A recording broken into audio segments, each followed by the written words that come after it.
নজর রাখবো পরবর্তী সংবাদে। রাজ্যে একের অধিক সন্তান জন্ম দেওয়ার আহ্বান জানিয়েছেন তামিলনাড়ুর মুখ্যমন্ত্রী।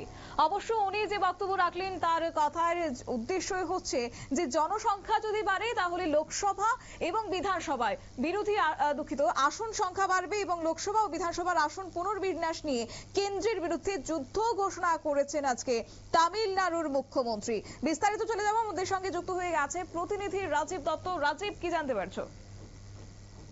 প্রথমে বলি যে আমাদের কেন্দ্রীয় সরকার লোকসভা এবং রাজ্যসভার আসন পুনর্বিন্যাসের সিদ্ধান্ত নিয়েছে, কারণ এটা পুনর্বিন্যাস করা হবে মূলত জনসংখ্যার ভিত্তি করে।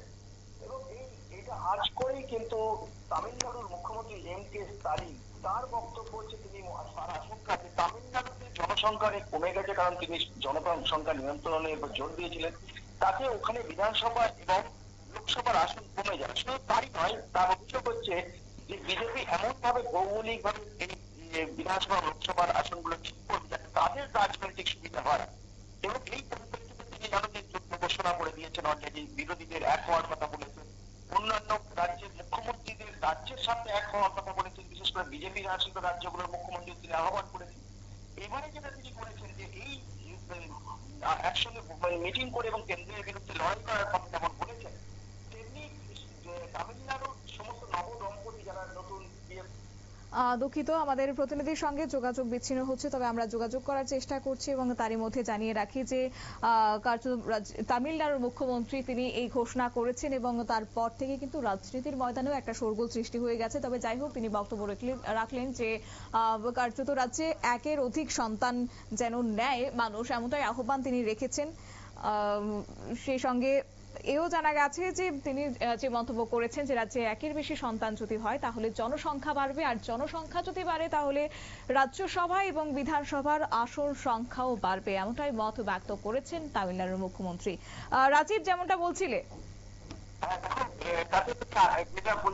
নবদম্পতি এবং আহ্বান করেছেন যাতে বেশি বেশি করে সন্তান জন্মায়, তাতে সুবিধা হচ্ছে যে তার বক্তব্য হচ্ছে যে তাতে বিধানসভা এবং লোকসভার ভোটের আসন পুনর্বিন্যাস সংখ্যা আসন সংখ্যা বাড়ানো সম্ভব হবে, কারণ জনসংখ্যা বাড়লে জনসংখ্যার অনুপাতে যেহেতু আসন বাড়বে, সেই কারণেই তিনি তার আহ্বান এই সমস্ত নবদম্পতিদের কাছে যে আপনারা বেশি করে সন্তান নিন, যাতে আগামী দিনে লোকসভা এবং বিধানসভার আসন সংখ্যা বাড়ানো যায়।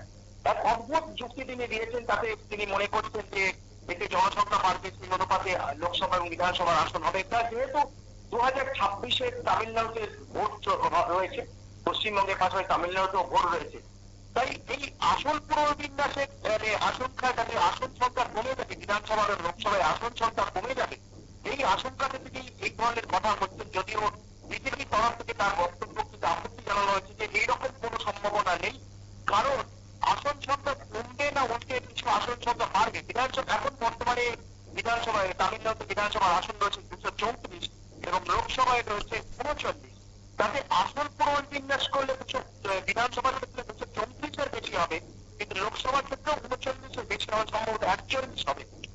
তবুও তার মধ্যে তিনি আশঙ্কা করছেন, কেন এই আশঙ্কা করছেন, বিজেপি এই নিয়ে প্রশ্ন তুলেছে, কিন্তু তাকে ওনার বক্তব্য, স্টালিনের বক্তব্য যে সমস্তটা ওরা হচ্ছে রাজনৈতিক স্বার্থে, এটার কোনো যুক্তি নেই। যদিও বিজেপির যে বক্তব্য যে এই জায়গায় আসন পুনর্বিন্যাসের যে নিয়ম আছে, সংবিধানের যে 82 এবং 170 ধারা রয়েছে, সেই অনুযায়ী আসন পুনর্বিন্যাসের করা উচিত এবং জনসংখ্যা বাড়ে তার সঙ্গে সমতা রেখে আসন বিন্যাস করা হয় এবং সেটাই করা হবে, তাতে কোনো আসন সংখ্যা কোথাও কমবে না। এটা উনি অযথা এইরকম ধরনের রাজনীতি করছেন এবং একটা আশঙ্কায় ভুগছেন। তার ফলে তামিলনাড়ুর রাজনীতি কিন্তু এখন এইটা যে এই তোমার আসন পুনর্বিন্যাস নিয়ে যথেষ্ট উত্তাল হয়ে যাচ্ছে, যার জন্য কিন্তু এম.কে. স্টালিন সারা ভারতবর্ষের সমস্ত বিরোধী দল এবং পাশাপাশি বিজেপি শাসিত রাজ্যগুলোর মুখ্যমন্ত্রীদের আহ্বান করছেন রাজ্যের সাথে এক হওয়া উচিত, কারণ তারা মনে করছেন যে এতে রাজ্য ক্ষতিগ্রস্ত হবে, আসন সংখ্যা অনেক রাজ্যে কমে যাবে, বিশেষ করে সাউথের রাজ্যগুলোর আসন সংখ্যা কমে যাবে, কারণ তারা জনসংখ্যা নিয়ন্ত্রণ করছে। এইরকম দাবি করা হয়েছে। যদিও আবার বলি যে বিজেপি কিন্তু এই দাবি অস্বীকার করে উড়িয়ে দিয়েছে যে এরকম আসন সংখ্যা কমে যাবে, এরকম নয়, আসন বরঞ্চ বাড়বে। ধন্যবাদ রাজীব। আপনারা শুনলেন আমাদের প্রতিনিধির বক্তব্য এবং সেই নিয়ে কিন্তু এম কে স্ট্যালিনের বক্তব্যের পর রাজনীতির ময়দানে ইতিমধ্যেই শোরগোল সৃষ্টি হয়ে গেছে। তবে অন্যদিকে বিরোধীরা কিন্তু একযোগে কার্যত কেন্দ্রের মোদী সরকারের বিরুদ্ধে সুর চড়িয়েছেন, যুদ্ধ ঘোষণা করেছেন এবং তারপরই আজকে তামিলনাড়ুর মুখ্যমন্ত্রী তিনি এই বক্তব্য রাখলেন। নিয়ে নিচ্ছে ছোট্ট একটি বিজ্ঞাপন বিরতি, সঙ্গে থাকুন।